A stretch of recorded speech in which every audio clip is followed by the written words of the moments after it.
তোমরাই শ্রেষ্ঠ জাতি। তোমাদেরকে সৃষ্টি করা হয়েছে কল্যাণের জন্য, মানুষকে আল্লাহর দিকে আহ্বান করার জন্য, এবং মন্দ কাজ থেকে, যত অন্যায় কাজ আছে তা থেকে তোমাদেরকে বিরত রাখার জন্য।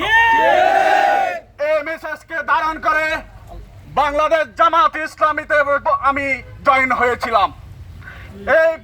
এই দাওয়াতকে প্রচার করার জন্য আমি জামাত ইসলামীর দায়িত্বে মির্জাপুর ইউনিয়নের সভাপতি হই। আমি কোনো অন্যায় করিনি।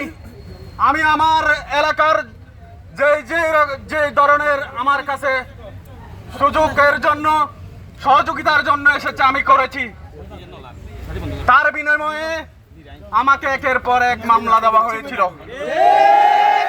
আমাকে হাটহাজারীর প্রত্যেকটি মামলায় আমাকে 1 নম্বর আসামি করা হয়েছে। আমি কারো ক্ষতি করিনি।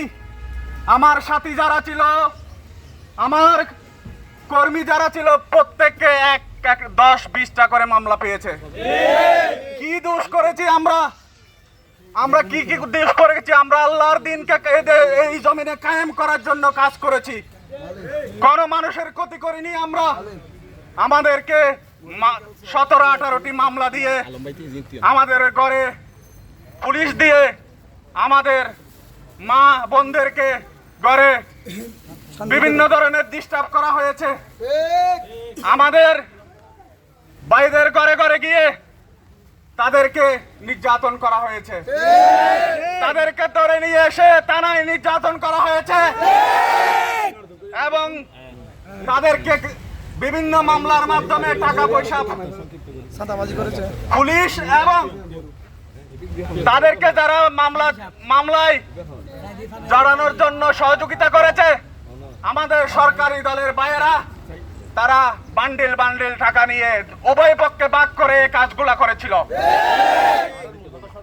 আজকে আমি আপনাদের কাছে ফিরে এসেছি। ছাত্র আন্দোলনের মাধ্যমে বাংলাদেশ আবার স্বাধীন হয়েছে। আমরা একটি মানচিত্র পেলেও, আমরা জাতীয় সঙ্গীত পেলেও আমরা স্বাধীনতা পাইনি।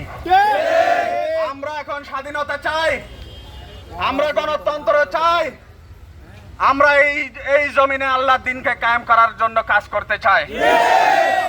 আমাদেরকে সুযোগ দেওয়া হোক। ইনশাআল্লাহ এই জমিনে আল্লাহর দিন কায়েম হবে এবং আমরা স্বাধীনতা ভোগ করব ইনশাআল্লাহ। আপনাদের কাছে আমার পরিবারের জন্য দোয়া চাই, আমার সাথীদের জন্য দোয়া চাই, আমার ইসলামী আন্দোলন জামাত ইসলামীর জন্য দোয়া চাই।